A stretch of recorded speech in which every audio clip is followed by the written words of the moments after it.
Welcome to The Long Ride Home. I'm your host, Alex Husner. This show is about honoring where we come from, pursuing what still calls us forward, and trusting the power of timing in both life and in sport. Through honest conversations with riders, trainers, and leaders in the American Saddlebred world, we'll explore the stories behind the horses and the people shaping the future of this industry. Come on this journey with me. Welcome back to The Long Ride Home. I'm your host, Alex Husner, and today is a very special episode. They're all special, but this one I think is even more so because this is a person who I've known for many, many years. Amanda O'Keefe and I used to ride together at Cricket Hill, and I haven't seen her in years, and we just recently connected over the phone, and it was just like, your voice is so ingrained in my mind that as soon as we got on the phone, I'm like, oh, that's Amanda. So really, really excited to have you on the show today, Amanda, and just talk about your journey in riding and just kind of what has gotten you to this point. But knowing that some people who listen to the show might not know who you are, could you just maybe give a little bit of a background and who Amanda is? Sure. So the short version for the interest of the podcast is I started riding as soon as I was able to hold my own head up. My mother, Donna O'Keefe, had horses. My father was adamant that I wasn't going to ride, and then got home one day and my mother had me on the back of one of her horses in the yard, and I was giggling and squealing. And my dad was like, damn it. Yeah. Looks like we got a new hobby here. So I was very lucky. I grew up with horses in the backyard and all that goes with. And I grew up in New Hampshire. So the chipping water buckets when they were frozen in the winter, like making hot bran mash and making sure the horses came first was how I grew up. And I wouldn't trade that for the whole wide world. My mom showed Morgans. So a little bit of a journey with a pony and then an Appy and then a Morgan. But I was at a horse show, and it was an all-breed horse show, and I saw a 5-gated Saddlebred. And I just was starstruck and obsessed in the absolute best way possible. And so my parents bought me my first American Saddlebred, and his name was P-Vines High and Mighty. He was jet black and had 4 white socks, and we called them Socks. And I was 10. And I really have never looked back. So here I am, older, I'm not gonna get age, but I still love it. And it's a passion. It's more than a hobby to me. It's a way of life. It's a blessing. And that's a little bit about the very condensed version of my journey in horses. Yeah, no, and I love a couple of things you mentioned there about New Hampshire and your mom and the hot bran mash. I know when my husband hears this episode, he's going to laugh because my mom always talked about hot bran mash and how that's what she would make the horses when it was cold. And also, I didn't realize that your mom rode Morgans and that was her background, because that was mine as well. But that's interesting. Yeah, she loved it. And I mean, she showed a lot. She showed an Appaloosa very successfully. And then she had Morgans. Shout out to Richard Boulay. He's still training. He had Morgans for my mom early on in the 80s.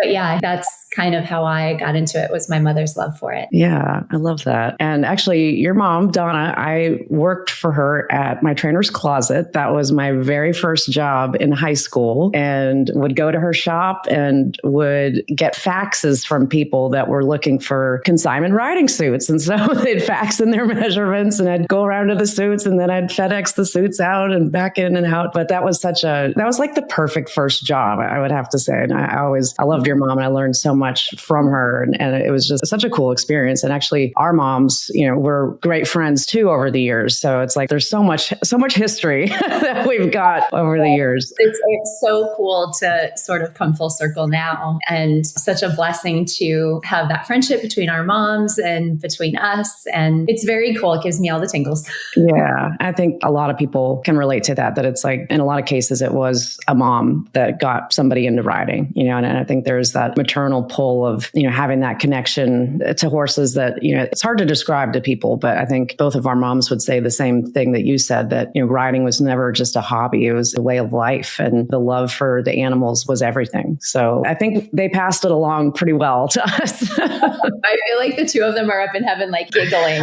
Oh, drinking wine for sure. And giggling.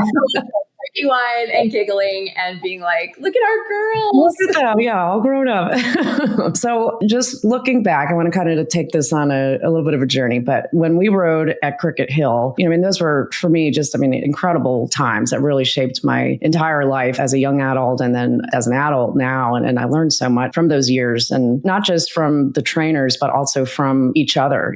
We had a great group of kids that we rode together, and it was just such a wonderful experience. But when you think back on those days, what do you see differently now as a rider than you did then? Oh gosh, that's a great question. I think the journey's never over, I guess. Like I would get so excited, I think, in the Cricket Hill days of like, oh, I mastered the bridle. I got the bridle for the horse. But now I think I see it more as I always want to learn. It's my favorite thing about life is learning. Mm-hmm. And I really want to I want to know what else can I put in my toolbox? Because when I get on a different horse, I want to be able to have kind of the compendium of a list of, okay, what do I need to pull from here? What do I need to pull from here? And, I tried this a couple of times and it's not really working. So how can I adjust it for the horse's needs? So I think that is now on almost like a spectrum where I have these different tools that I can pull from, but I'm constantly adding to my toolbox. We had a really cool camp. Kent Swala, Skippy, came to our camp a couple weekends ago, and I got on a lesson horse that I just hadn't ridden since he came. And I said to one of the teenagers helping me get on, I was like, hey, all right, give me the lowdown. What does the horse need? Just putting that together. And I think that's really the difference then to now, because then I was like, you're a kid, you get the right answer. And I loved to get the right answer, but it's cool now to know there might be a right answer first way of the ring. And there might be a different answer second way. When you go in the corner, it might be a third answer. So I love that. And I kind of thrive on that because I really believe everyone has something to teach you. And especially. So I guess that would be my answer, just putting more in my toolbox and knowing that the toolbox is ever growing. I agree with that completely, to be honest, because it's for me coming back now, I think the way that I am thinking about everything, it's just so different than it was as a kid.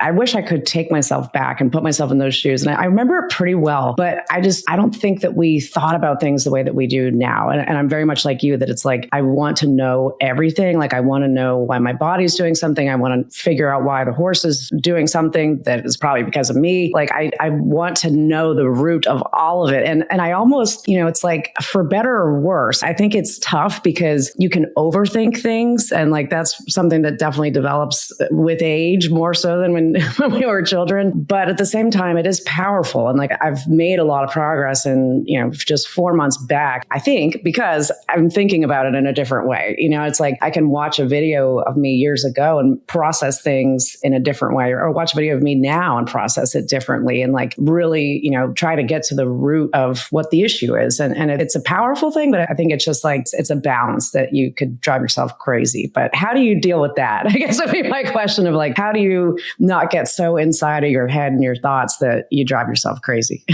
That's a fantastic question too. I think a lot of things, because I think a lot of pieces go into that, right? There's the piece of when you're practicing at home, you really want to do a good job because your trainers worked their tushes off all week with this horse, and the horse their butt off too. And you don't want to come in, on a Saturday and screw it all up. So I think there's that piece. But I think the most important thing is understanding that we put the pressure on ourselves. Mm-hmm. I never felt pressure from any trainer ever to deliver, to do.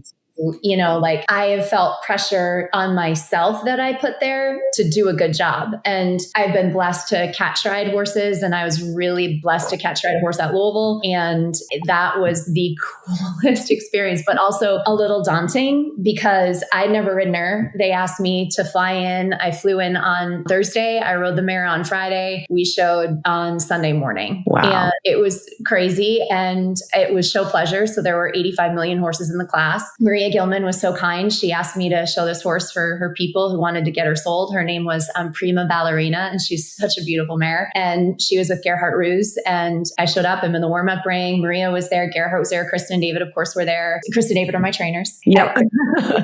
I said to Gerhard, okay, so he warmed her up in the chute. So I get on and I'm like, okay. And I said, and Kristen's standing at the mare's shoulder and we're just kind of waiting to go in the gate. And just as a practice ride, right? The show hadn't started. And I looked over at Gerhard and I said, okay, what do I need to know? Because every horse changes a little bit. Well, most of them do. I shouldn't say all. I've had horses that don't, but most horses will change just a little bit from the warm-up ring to the show ring. Sure. So I was like, all right, Gerhard, I said, what do I need to know? Like when I go through the gate, and he goes, I don't know. I've never taken her in there. Oh my God. She was like, what? I was like, oh my God. So I'm like, okay. And Kristen goes, okay. Up to me. She's looking at me. I'm on the horse. And I was like, here we go. Wow. And we won our split on Sunday morning. And you won? Oh my God. Wow. That is incredible. It was amazing. And then we showed back in the championship on Friday morning, and we were reserve world champion of champions. So we won our qualifier.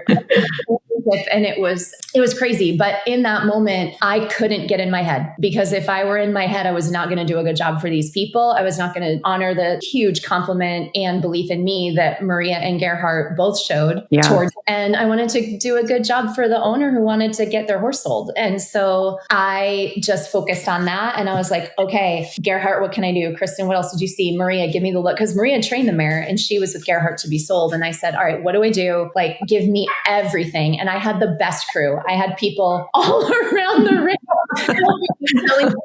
And at my age, I've got to, like, if you're talking to me and I don't know you're going to talk to me, I don't listen to you. Yeah. I listen to the people I know. So I was like, Maria, where are you standing? Gerhard, where are you standing? Kristen, where are you standing? Skippy, where are you? David, where are you? And I can't hear David Cater over the roar of the crowd at Louisville. So I have learned over the years to just read his lips. So I'm like, gosh, stand. So it's all of those pieces, because if I had gotten in my head, I wasn't going to do a good job. And I think it's sometimes almost not easier, but easier in a way when you know you have to deliver for somebody else. Mm-hmm. It's a lot harder for me to get on my own horse and not get in my head, right? Because it's personal. He's mine. I want to honor Kristen and David so badly. But also, I try to give myself like 3 goals. What are my 3 goals that are completely within my control for this ride? And they're things that I can do. They're not like, okay, reverse across the middle, because that might not. It might not be right. Yeah, exactly. Yeah. It might be a disastrous idea. Yeah. So I do things that I can control, right? Like my country pleasure horse now, I love him. His name is King Cake. He's got to be straight. He'll do anything if he's straight. If you get him a little crooked, he just wants to be a horse and play a little. And he's not naughty. He's such a good boy. But he'll just get a little crooked. And then he's kind of like, what can I do next? And he's naughty, he's not. Like he just might not walk. Okay. Yeah. He's such a good boy. But I know I have to keep him straight. So that's always one of my goals when I go through the gate, keep him straight. So I think it's that. I think it's understanding that line between when you're getting in your head and when you're not. And I think it's making sure that you have concrete things on which to focus. I knew showing Prima in that class, I knew her lead second way was a little sticky. Mm-hmm. And you had to like hold your leg like for support in her belly and just keep her like distracted toward you and not let her get distracted on anything else. And I think it was actually on the live feed because they called for the walk and I think the camera was on me and I was right next to Maria and I was like, yes, because she didn't cross. And Maria was like, yes. And it's all in the live feed. People were like, why are we so excited? Why is she so excited? Yeah, nothing happened yet. You're like, exactly. Nothing happened. That was the plan. Oh my gosh. Well, I mean, Maria must have been, and everybody just over the moon that, they reached out to you to catch ride the horse. It obviously went marvelously, but that doesn't always happen, but I mean, that's just a testament to, the respect and the experience that you have as a rider that, they would say, fly down and we're going to put you in the biggest competition of the year. And we're trying to sell the horse. So no pressure, but that's a lot. But I understand what you're saying of like, it's like one of my favorite sayings is commit first, figure it out later. And when you do that, you have to figure it out. And another one is pressure is a privilege. I mean, like you were privileged to have that opportunity, but like you have worked for that, I mean, like that's everything that you've put in. And sometimes in those situations, it's like your mind just goes into, I have a job to do and I'm going to do it, and I'm going to figure out the best way that I can possibly execute on it. Thank you. And that's what you have to focus on. Yeah. Because I used to teach with somebody at the high school level when, our students would start to complain and she would say, honey, how lucky you are. And she's like in her 70s, so she could completely get away with it. But I just thought, God, that's so cool. Like how lucky you are that you have this situation that is challenging you and that you figure out. No, absolutely. That's the mindset to have for sure. I mean, gratitude is everything, and especially in this sport, because it's not something that everybody gets to do. And we're very lucky to be able to get to do it. And I certainly feel that way coming back to it. I wanted to go a little bit deeper on the confidence side of things, because I think that's something that I can relate to. And I think a lot of people can relate to be honest. Have you ever had a horse that really did challenge your confidence? For sure. I feel like everybody has a list of horses who challenge their confidence. I think the horses that challenge you are the horses that make you better. Yeah. And I think, it's a matter of figuring it out and being confident in it. And sometimes, like, I had an amazing gaited horse at one point, and he was grand, and he didn't test my confidence in a way that he made me nervous. But I've had those horses too, where I get on and I'm like, okay, what's going to happen today? I couldn't get with him, and he couldn't get with me. And it was challenging to my confidence because I just couldn't figure out how to ride him well. And Kristen finally pulled me aside, and she's like, Amanda, there are amazing dancers in the world, and sometimes two dancers just don't dance well together. And that was the case with him. And it really helped my confidence in a way, because my confidence was really low at that point, because I'm like, I was an adult, I'd been riding for a lot of years, and I just was like, why can't I do it? Why can't I him? Why can't I learn this? Why can't I? And Kristen finally said, I don't think it's a matter of learning. I think it's just, we didn't dance well together. Yeah. It's not a good match. It's not a good fit. Yeah. Right. And that was really hard because I loved him, but I think that happens. Sometimes, you do this for a long enough time and you'll find a horse that isn't necessarily the right one for you, but might be a great one for somebody else. So there's that piece of the confidence, but there's also, the older you get, the self-preservation piece. Yeah. Where like, okay, this sport is a serious sport, and you're dealing with another creature who has their own thoughts and their own ideas. And certainly I've had horses who could really challenge that side of the confidence. So I think you just have to go into it and say, okay, what can I control? Like, what's within my control? Yeah. And this is going to make me better. This is going to make me rider. This is going to make me a better human. This is going to make me a better athlete. Taking those things in. And then of course, that's easier said than done. I think you do it and then you have a good experience, and then you have another good experience, and then you have another good experience. And you tie all of those things together and you start to see the trajectory of, I did really well right here. I remember I had a mare who was really tough. She was mine, not somebody else's. She was mine. We were at Shenandoah one year. So I usually show and show pleasure, and I've been very blessed. That division has been incredibly kind to me, and I've been blessed to have a lot of success. And of course, because it's usually the biggest class at the horse show, they put it like the second to last class on Saturday night so people stay. And it's usually right before like the open gated championship or something. So now that I'm older, I'm like, my bedtime was 2 hours ago, guys. Like, I had to switch divisions because of my bedtime. But we warmed up on this mare that was tough in the pitch black in Shenandoah. And David was like, let's go. We're going to warm up in the dark ring. And I was like, I can't see. What do you need to see? He's like, the mare can see. You're fine. And it ended up being the best warm up we ever had. And we went in and won the championship. And I was petrified. And I probably could have said to, I never say no to David Cater ever when he's like, this is going to warm up the horse. And I'm like, okay, here we go.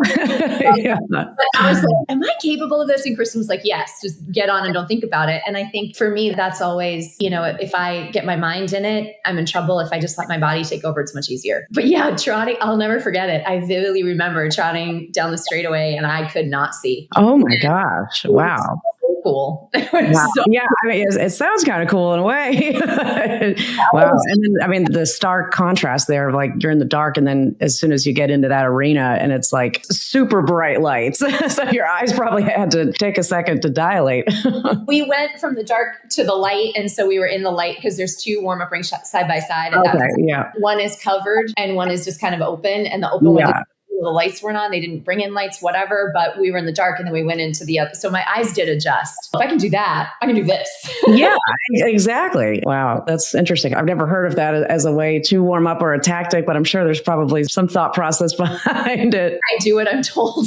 Yeah, exactly. You've owned a lot of incredible horses over the years. When you're looking at a new horse, what are you looking for? Like, how do you know it's the right one? That's such a good question. I trust my trainers first and foremost. When when we bought Rev, who his name is Spread the Word, and he and I were so, I almost can't even talk about without crying, and I refuse to cry on your podcast. So I love that horse so much, and he made every single dream I've ever had come true. We were undefeated for 2 consecutive seasons. It was amazing. And when I tried him at Louisville, he had just won the show pleasure driving qualifier, and he was second in the championship. And Kristen and David were like, I think, we'll try him for you. And I was like, okay. And he was in my budget. David rode him. I rode him. We went back to the barn, and Kristen, you do your little powwow. And Kristen, I was like, okay, I thought he, felt good. I don't know.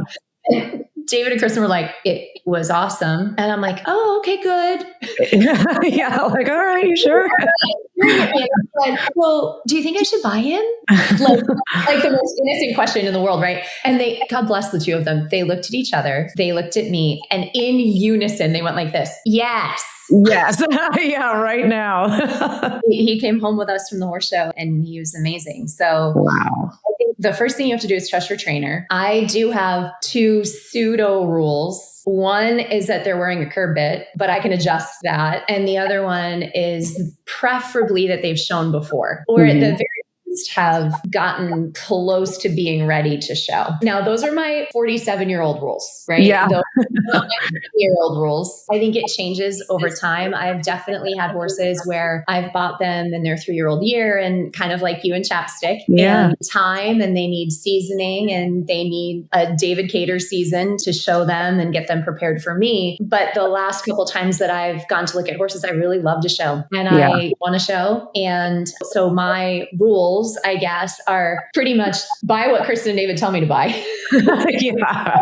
And then I just want to be able to get in the show ring and show it, because I love to show. And that's not to say, in a couple of years, maybe I would start again with something young and be part of that journey, because that's also special. But I did have a few seasons where, whether I was waiting for a horse or I had sold a horse and I was without a horse, and the sidelines for me kind of not as rewarding as me getting to be able to show. I just love showing, but that's me right now in this moment. That might be me in a year. That might not be me in 2 years when I say, all right, David, let's do it. Let's pick a young and because that journey is so cool and so fun. But for the last 2 horses I've had, I really just wanted to show. And the horse I had before King Cake, his name was Arrowhead's Prince Charming, and we called him Bruno, and I loved him so much. And he passed away very suddenly. So we only had like 2 horse shows together. And that was after I hadn't shown for a year or 2.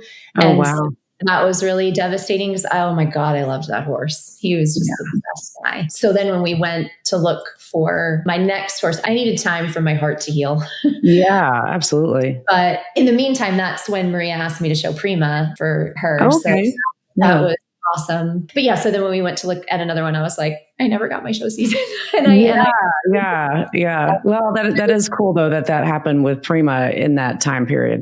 That was like the sign to you of like, you've been through a lot, but keep going. You're going to find the next one. But it's so hard. I mean, like that's the very difficult part of this sport. It can be devastating in a lot of ways, and things that could go wrong. But I feel like your journey as a rider, it definitely changes over time in what you're looking for. And I'm trying to figure out in my mind of like, why is it that like I was so attracted to getting a young horse, and it was for sure the right decision for me. But like, I don't know how I had that courage to say like, why am I'm going to try all the most difficult things possible as I get back into this. But like you, we just got back from JD Massey, and we took Chapstick there last week, and that was his first time going to a show, and my first time back at a show in 26 years, and my husband's first time at a horse show. So like, there's so much excitement around it. But I do understand the feeling of, we watched Andrea work him each day, and I'm like, man, I'm ready to go into the ring, and I know we're not ready, but like, I'm so excited for that moment. But I don't know, something about doing it this way. I love seeing progress. I guess that's the one thing I've realized coming back to riding is like, I don't think I realized how much that was important to me. But like, when I look back in my career, I'm like, yeah, I've always tracked things. And like, I've always been very motivated when I see, and I can like compare,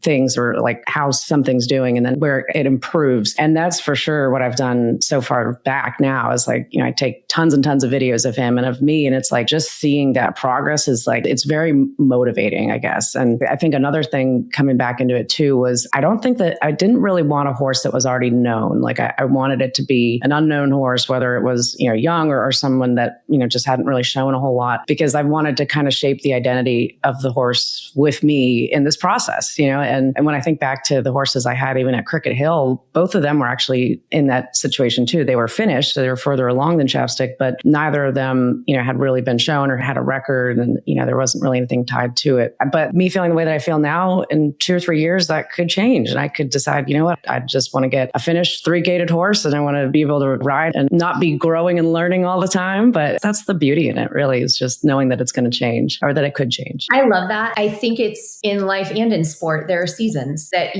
this is right for me right now, sitting here on April, whatever it is. And like, this is the right choice for me in this moment. But I also think you're so smart to do it that way, because you want the journey and you want to get back into it and learn everything you can and take the time to do that. I think that's so smart, because I think sometimes people get back into it and they want, like you say, the known horse, the named horse, and you put a lot of pressure on yourself in that situation. Without giving yourself a chance to learn. And usually for me, we're buying like 4-year-olds, right? Yeah. Like, well, I'm not buying the named horse either. I'm just buying one that's shown that maybe I could step on. Yeah, exactly. Yeah. And I think that's a great way to do it too, for sure. Yeah. And that's why I love the sport so much, because whatever way you want to do it, and it's almost like prismatic, right? Like where there's a prism, and it's just like whatever path you take could be different. And I love that so much, because that really allows us as exhibitors and as amateurs and as lovers of the horse to go through whatever kind of journey or iteration that we feel is right for us in the moment. And when we bought King Cake, he had shown, I think, 3 times and was a 4-year-old and was still kind of gangly. He's huge. And he was like, where are hymns? I still don't know. And so from that perspective, I was like, yeah, like this is the right one for me, because I could see with the winter of work that he would be fine. And actually, it's funny, when we went to our first horse show, David was like, okay, so you're going to show him. I was like, no, you're going to show him in the qualifier. I'm going to show him the championship. We're just going to make sure. And David goes, Amanda, you can get on this horse and show him tomorrow. I was like, yep, I'll show him the championship. Right after you do.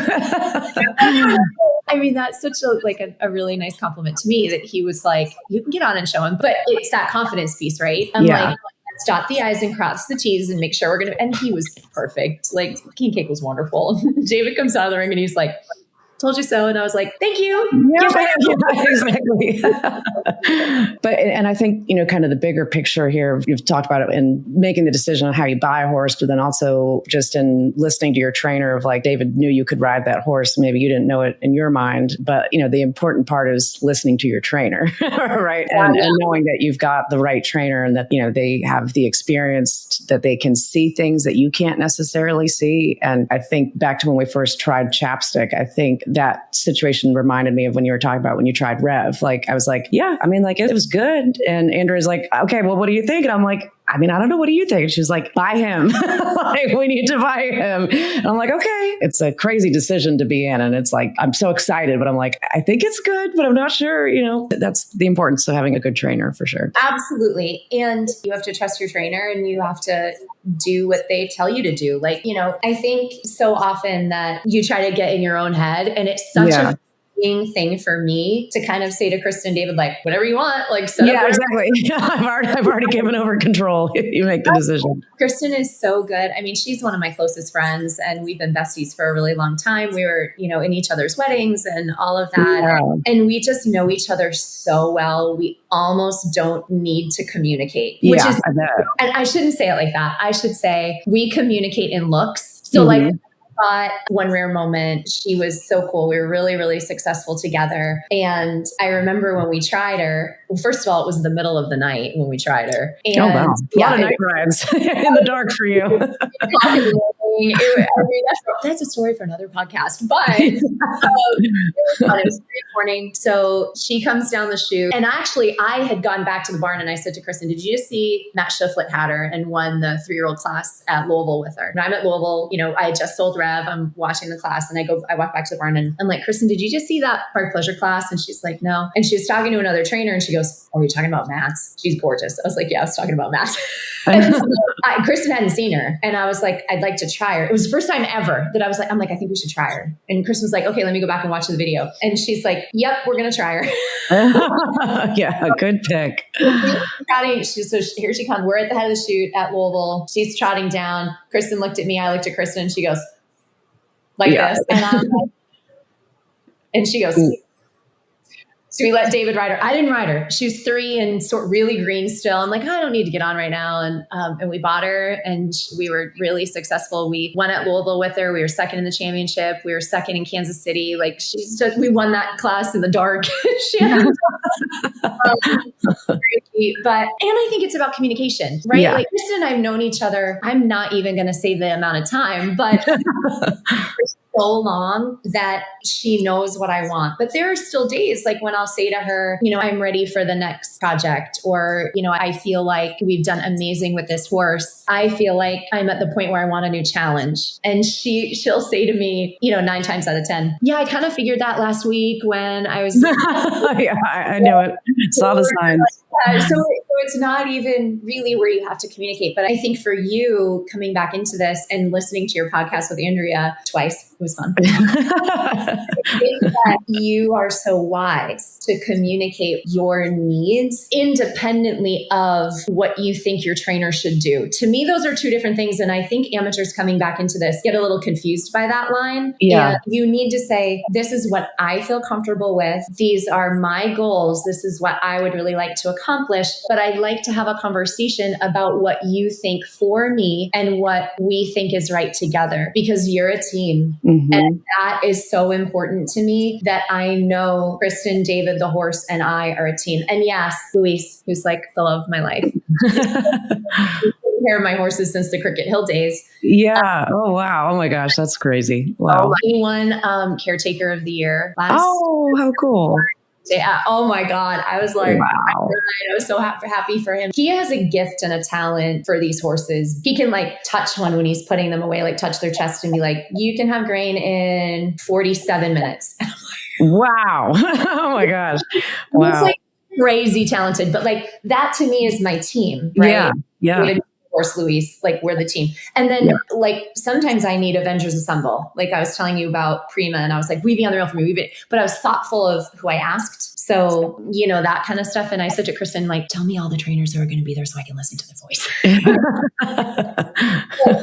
Back to what you had said, I really think it's what the team comes up with. And you have to be transparent as the amateur about what you want. I remember you saying that there was a horse that you could have bought at Andrea's before you bought Chapstick. And you were like, I think I'm going to be this will be fun for 6 months. Because I'm a horse. And then I'm going to be like, okay. Yeah. Next. So I think that's so important, right? Know thyself. Yeah, exactly. And it's you have to trust the process. You have to trust the trainers. You all have to be on the same page. And I think, in this journey now with Chapstick, we were heavily relying on Andrea, because I've never been in this process with the young horse. So it's she's the expert here and she's doing an incredible job with him. I mean, just watched last night, the very first video from when we bought him from Northern Kiss until the video last week at JD Massey. And it's massive progress. And it's so exciting to see okay, that's just in basically 3 months. Where's another 3 months? Where's a year for him? It's so fun, but it takes patience too of I'd like to show soon, but I'm not rushing it. Don't want to rush him and I don't want to rush her, because I think that is part of that understanding of you want to do it the right way. And what's best for the horse is the most important part of the decision. And if that means at JD Massey, I didn't even practice ride on him. I just watched her ride him and long line him. And that was fine. That was perfectly fine. We wanted to make sure he had a great first experience off the farm, and he did. And it's like, just so proud of him as I'm videotaping him like crazy soccer mom. Picking the right trainer is definitely very important. And, sometimes things change over the years and you change trainers too. Like there's a lot of your journey changes throughout this whole process of what you're looking for and finding somebody that's on the same page as you. And you can have that unspoken word like you have with Kristen and David is really special. Oh my gosh. It is one of the great blessings of my life that I get to be their friend and I get to be their client. Like it's so cool. And I mean, we've all known each other since we were 10 and it's so special. Yeah. I don't even think I could put words to it. I want to ask a couple like more tactical things because I think the audience would be interested to hear from you because you've been so successful in your career. But when we talked a couple of weeks ago, you were telling me a little bit about like your ring strategy. And, I think there's a difference between learning to ride and learning to show. And we practiced, back in the day at Cricket Hill, our group lessons and the camps that we did. And, there's so much that we practiced back then, but it's also really easy to, even if you have it in your mind that when you hit the show ring, like you forget what you were supposed to do and you just want to get through the ride. Maybe just like share a little bit about your approach to navigating a ring and like how that changes at different horse shows and in different environments. Wow, that's a great question and super smart that you ask it that way because working a ring is one category, but then working a ring at different horse shows is a total separate category. Yeah. Because there are horse shows where, like Louisville, where the pace of the class is a lot faster than it is at other horse shows. And I still do this. One of the things I love to do is I go to horse shows and I tend to not sit in the stands to socialize. Sometimes I do, but most of the time I don't. Most of the time I go sort of sit by myself at the end of the ring. And my barn family knows this. Like I'm studying. Like you're not being rude, just in your zone. Yeah. So I want to talk to you. I really can't like talk and watch at the same time. And I watch amateurs I admire. I watch trainers. I watch people work rings. I watch what works. I watch what doesn't work. And then I really think about, okay, when did that decision, like I'd watch an amateur make a decision on one rail and then look over and that was a really good decision because they were thinking about something that was happening behind them. So I think that's the first thing I do is I watch people I admire and I watch paces of classes and I watch how the judges are calling the class. So I think that's really important, especially for when you're showing in a pleasure class and when you're showing a young horse, or really when you're showing any horse. If you know you're going to walk a long time, where are you going to put that horse in the ring? I don't care if it has to flat walk or not, but like the walk is a gate. So like, where are you going to do it? And if you know that the judge that's calling the class, whether it's three-judge panel and they rotate and you can start to figure out which judge calls it faster than another judge, it's not to like outsmart the judges. It's not what I'm talking about. It's understanding how fast the class is called so that you can set up your horse for the most amount of success. Yeah. So if I know that my horse will walk all day long, but the longer they walk, the less likely they are to step off into their lead. If they get a little lazy about it, let's say between the trot and the canter, I need to know that as an exhibitor. Yeah, and keep going down the rail a little bit longer, right? Maybe I'd fit it, well, not egregiously, but maybe I'd like to fast, right? And maybe I'd be thoughtful about, oh, I just took a really long transition. I took 5 strides instead of 2, right? So yeah. That for the horse, because the horse, like you just said, 100% of the time, always comes first. So that's one piece of what I do. The other piece of what I do is I am constantly looking around the ring, not like my head's on, spinning like a top, but because that mess you up too, but really thinking about, okay, taking inventory. Where did I leave this ring? Like where I knew where everybody was. Now, where are they? So I think going into a corner, I learned this from Lillian Shively when she came up to do a camp at Cater Stables. Gosh, like 10 years ago, maybe. She would say, check the back door. And so and I'd never heard it said that way. What is it? Check the back door? So trotting into the corner, before you start to turn the turn, check the back door and see who's right here. If there's anybody right here. Oh, okay. Yeah. I like that. Into a corner. And if you leave like 2 feet off the rail, somebody's going to come between you and the rail. It should never happen. We all should be smart enough that from a safety perspective, that's super dangerous. 9 times out of 10, if you leave that space, somebody's going to come right through it. So if I know I need to cut the turn, I need to know who's at my back door, because if I go to turn and decide it's not the right decision, I just try to slide back to the rail. Well, now there's somebody here. My horse is in no man's land and I'm in trouble. So she said, check the back door. So that's one of the things I always try to do is like check the back door. Then as I'm coming into the turn, I look, for the whole ring to see what's happening, where everybody is, where the packs are. And then I make my decision from there. And I think one of the things that will get me in trouble still is I'll think about it for an extra second too long. And make it, see it and make it. And I'm not talking about like whipping my horse around, right? I'm talking about, Amanda, this is your decision. And this is what you're going to do. And if this is not the right decision, then make a different decision. And I think that in the moment, it's understanding that you've got to check things around you and you have to know where the rest of the class is as best you can. Now, I've definitely had situations where a horse cut across the ring and ended up right next to me. And I was like, oh my God. And I said to Kristen after that class, I was like, how could I have prevented that? And she was like, maybe just checking one more time when you came out of the corner. She's like, but Amanda, the horse flew across the middle of the ring and like landed on you. Like how are you? Yeah. And like I had a situation actually in Tampa and King Cake was so wonderful. Oh my God. Now he's a big horse, but he doesn't cover a ton of ground because he's like kind of right up underneath himself canter. He has the most beautiful canter. And so I'm coming through the corner and I look down the straightaway, everything's fine. And I continuing to come through the corner and a horse came this way across the middle, cantering and came in front of us. And I was like, okay, I'm probably gonna have to pass them. So I'm starting to like come out to pass. Well, that horse got crooked, somehow changed leads, ended up stopping like 5 feet off the rail, which messed up the horse on the rail. Now I have 2 horses in front of me at a dead stop. Oh no. Oh my gosh. It was a really huge center ring display. Yeah.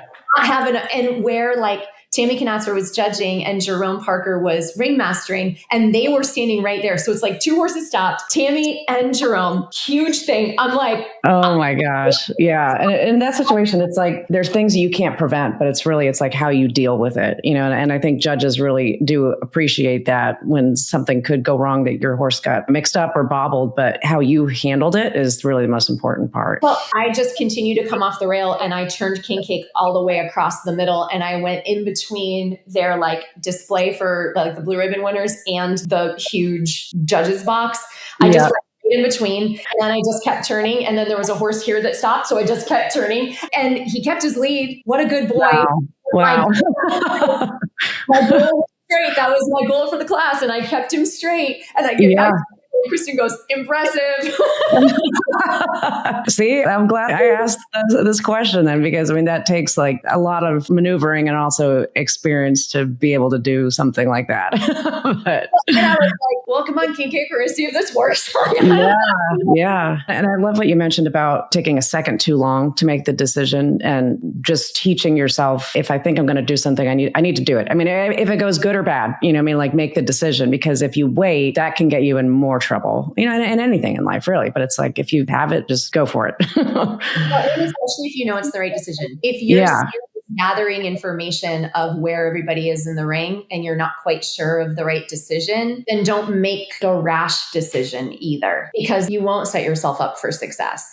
And the only reason why I could make that decision as quickly as I could was because I had King Cake straight and I had it both, you know, both my legs gently off both sides of the bridle, and he was just cantering in a little teacup. And if I had him crooked, I wouldn't have been able to maneuver that way without losing my lead, because I just don't know many horses who could do it. Like that in the way I had to make that decision. I think it's just knowing you have to be prepared, but you can't predict.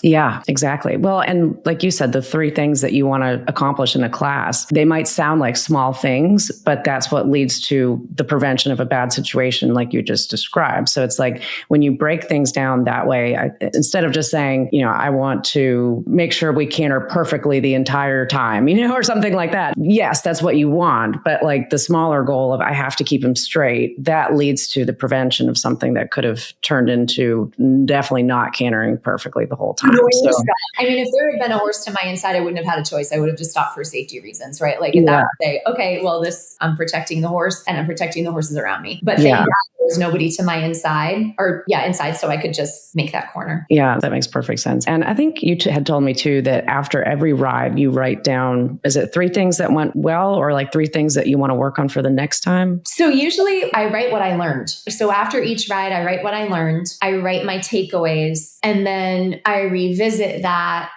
right before the next time I ride to do my 3 goals. Mm-hmm. So it's a little different depending on if I'm practice riding at home or if I'm showing, because, you know, you push the envelope and you see how much you can do one way or the other. And getting King Cake slow, how slow can I get him before he falls out of it? And how do I feel that? And how do I know the line? So that would be more like, what do I want to accomplish? Yeah. To me as a practice, what I want to accomplish in the show ring would be more of what are my goals? Because if I do what do I want to accomplish, at least for me, it gets into a place where I'm overthinking it. I'm in my head. I'm, doing that kind of nonsense. But if I do that in a practice ride at home, that's great because there's no pressure. And if I mess up, like one of the things I love Kristen Cater, but one of the I love most is that she'll say, push it. We're at home. We make a mistake. Who cares? We figure it out. We figure where the line is and then we just determine it and we learn it and then we can do it in the show ring. So when I get to the show ring, I'm really more focused on, okay, what are the goals that I have that I know I can do as opposed to what do I want to accomplish? Because for me in my own brain, that's pressure on myself to deliver in the show ring as opposed to what are the fundamentals I need to remember? What do I need to make sure I do for this horse? And how do I go about setting my goals to set him up for the most success? Yeah, it's about like not focusing too much on what the outcome is, right? Like attaching it to smaller things that need to happen in order to get, of course, that's the goal, that you're going to have the best ride, that you win, whatever it may be. But I think breaking it down more tangibly like that makes a lot of sense. And it's also a confidence building thing too, that you could still, you could have a good ride or an okay ride or a bad ride. But if you did those three things, at least like you did what you went out to do. And circumstances in every class and every ride change, but it feels good when you did at least what you set out to do.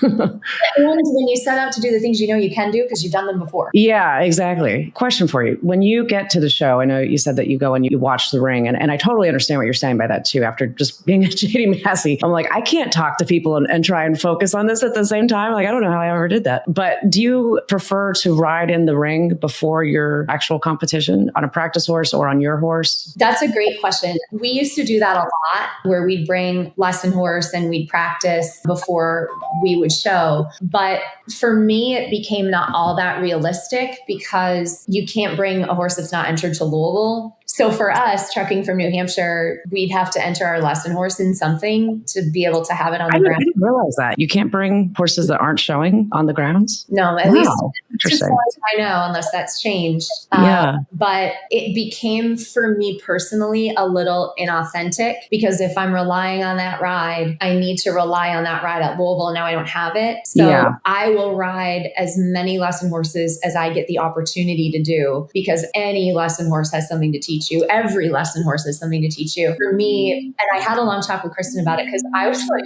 she'd say, I'm bringing a lesson horse. Who's doing it first? And I was like, me, I want to get out of it. I need to keep working on stuff.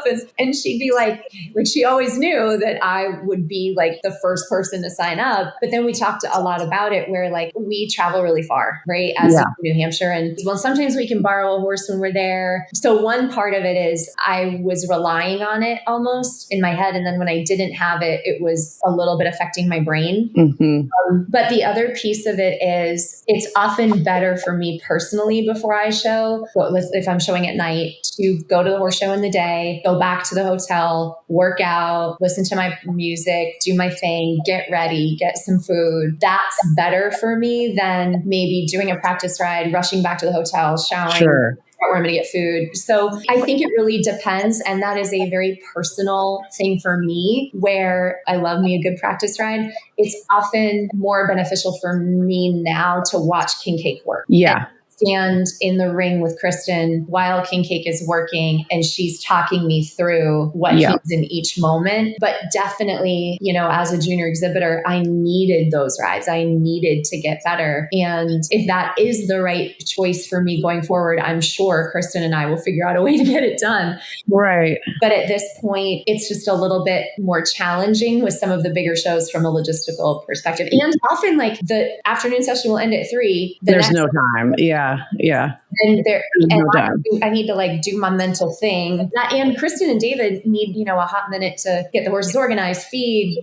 So adding the lesson horse in is often a challenge. But all that to say, if that's necessary for any rider, Kristen and David will make it work. Yeah, it depends on the situation, I guess. Yeah, I remember back in the day, I think we always brought Johnny to the horse shows. I feel like Johnny always came with us. And all the equitation girls, most of them would ride ahead of, going into the ring. But I think maybe it was more because they were practicing patterns back then or something. Cause I do not remember ever riding in the ring before I rode in on Shorty or Lottie. So there had to have been a reason for that too. But yeah, I think it makes sense. And what you said about your routine and how important that is, I think that really plays into, this success and having that like repeatable, and not having something else that makes it chaotic and different. Cause it's like when you find your groove that works, like you want to be able to rely on that so that you can just stay focused when it comes down to getting into the ring. For sure. And knowing where your own boundaries are. I'm really bad about saying no to people I, don't want to upset, or friends or whatever. But I actually just did Katie, Alimi and Flannery at Rocking Horse Farm just had her camp last weekend and asked me to come and talk about kind of what we're talking about just a little bit for her. About nerves. And it was really fun to go and sort of talk to her kids about, how do you manage those nerves and how do you think of, okay, what do I need to do? And I said to them, and there were some littles there, right? Yeah. So cute. I was some teenagers. And I said to the littles, if you want to go back and all of your friends are going to swim in the pool for a couple hours before you go show your horse, I said, maybe you'll find it's better to go for a walk on the horse show grounds and then go back and take a nap and then get some food and then get ready. And I said, but that has to be something that you decide. And I said, but I know saying no to your friends is hard because it's hard for me to say no to my friends. Yeah. Because, people who've shown a long time with me, they'll be like, when do you show? And we go have a drink together. And I'm like, yeah, exactly. Yeah. A matter of deciding what works best for you and then kind of sticking with that, because I need to do my routine. I need to get in the right place mentally, and I need to plan for that. And so I think it's just a matter of deciding what works well for you. And then, this is the hard part for me, saying no. And say no. Yeah, that's going to be a hard thing for me. I can already see that happening because you're so excited to be there, and you're excited to hang out with people, and you want to be present in every moment possible, not back in your hotel room, but it's like you do have to mentally get yourself in the right place, because at the end of the day, we all put a lot of time and effort and money into this, and you want to show up as the best version of yourself. Exactly. And it's getting your mind in the right place. I've got one last question before we wrap up. What is your favorite horse show memory? Probably my favorite horse show memory is winning our championship at Louisville with Rev in 2016. We won it again in 2017, but winning it in 2016, my dad was there. He was sitting in our seats, and our seats at Louisville, I love our seats. I'm never giving them up. Row on the first turn. So you see everybody. I was going to say, I bet it's probably like in the corner there. Yeah, that's a good spot. Right where the straight starts. It's the first, a great spot. So Dad is sitting there, Jerry's sitting there, and my friend Heather Thompson was sitting there. And I lined up next to Dad and in front of my dad. And I said, I just wanted to put it all out there for you. Oh. My mom was in heaven, and he always said, she's riding on your shoulder. Yeah. And I think your mom's probably going to be riding on you're not riding chapstick. And I said, I just wanted to leave it all out there for you. And then Peter Fenton was announcing, and he said, we began with 59 and now we're down to one unanimous winner. And he just said, spread the word. When you say your number, oh my gosh. The word. And I was like, oh my God. And my dad leaped out of his chair. And there's video. God bless Tuffy Owens. He was standing on the rail and he was taking video. I still have it on my phone. Hi, Tuffy. I love that. He videoed my dad's reaction. That is so cool. So special. Yeah. Oh my gosh. Yeah. I mean, talk about something that you'll have forever to think back. I know you've had a lot of good memories, but I don't know how you would really top that one. That was a good one to pick. When we got Dad and I were jumping up and down in a circle hugging. Oh my gosh, that is so cool. And both your parents always were so proud of you, but I know your dad, even especially, like, he was so proud of you. And he was at every show. I always remember seeing him. And same with my dad too, and that's, for me, I don't have my mom anymore, but I'm blessed that my dad is still around and he's going to be coming to these shows, and he's already been to the barn once. It was the perfect weekend. For me, it's such a big part of coming back, of like, I want him to be part part of this, and because he got me into it, like he's supported for all those years, and it's amazing how much it means not only to you, but like between your parents in this sport. So, and now with Michael, for me, of like, seeing it through somebody else's eyes, like it really is, the sport is about more than just the horse and you. It's about the people that you share it with. 10,000%. And I think that we are so lucky to have had this support from our families and from our partners, because I know a lot of people who don't get that support, whether it's from their family or from their spouse or their partner. And I just think it's so much fun and such a blessing to do it with them. And I can't wait to see your dad at horse shows. I'm so excited. Awesome. But I also think it's the people you share it with. So, oh my gosh, I love Jen Piper. She shows as well with Kristen and David. And we always kind of pal around together at horse shows, and we'll share a hotel room and whatever. She's such a close friend, and we're really, really good for each other. And we were driving in Tampa. This always happens to us. We end up like driving the wrong way down a one-way.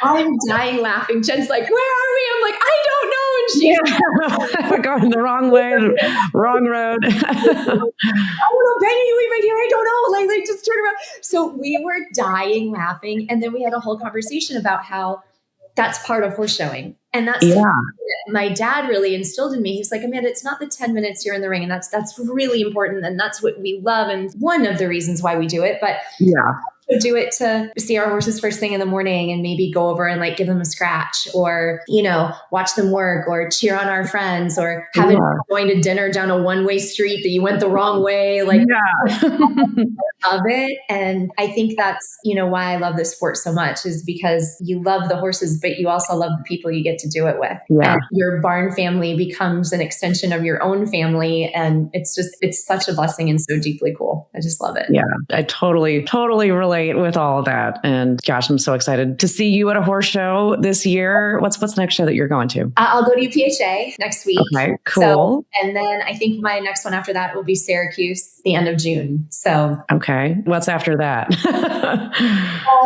I'm to be determined. I'm not sure. Okay. Where we're at after Syracuse, and then decide what's next. I think maybe Summer Classic. I have some stuff. I help with the doctoral program at the university. So that's in July. So I think that conflicts with Lexington. So we'll see. We'll see each other at some point this year. I feel confident in that. Sure, Thank you so much for coming on. I mean, this was awesome. I was really looking forward to it. And I remember when I started the show, I'm like writing down ideas of people that I wanted to have on. And I'd seen something you posted. I'm like, oh my God, of course, Amanda. Like, of course I could have her on the show. So I was so excited when you said yes. But I think you had some really, really, really strong takeaways. And hopefully anybody who's listening that does ride, got to enjoy that. Thank you again. And good luck this year to you and King. Thank you so much. I am so honored that you asked me, and so excited that you're back in the sport and just enjoying the journey, because that's really what it's all about. And I hope that there's at least one takeaway that somebody got from my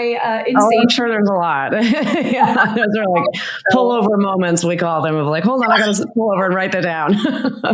I love it. Well, I hope so. And I can't wait to see you. I'm so excited to, be a little bit of a spectator on your journey with Chapstick, which is awesome. Awesome. Well, thank you for tuning in, everybody. And until the next time, thank you.